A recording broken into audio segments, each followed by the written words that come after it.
Flyover থেকে নামার সময় ভয়াবহভাবে উল্টে যাচ্ছিল একটি কাভার্ড ভ্যান। এমন দৃশ্য যেন শুধু সিনেমাতেই দেখা সম্ভব, তবে সিনেমা নয়, এই দৃশ্য দেখা গেল বনানী ফ্লাইওভারে।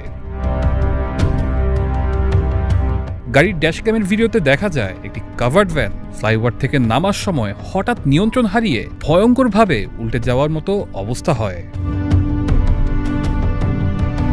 ঠিক এর সময় আশেপাশে থাকা অন্যান্য গাড়ি ব্রেক করে ফেলে।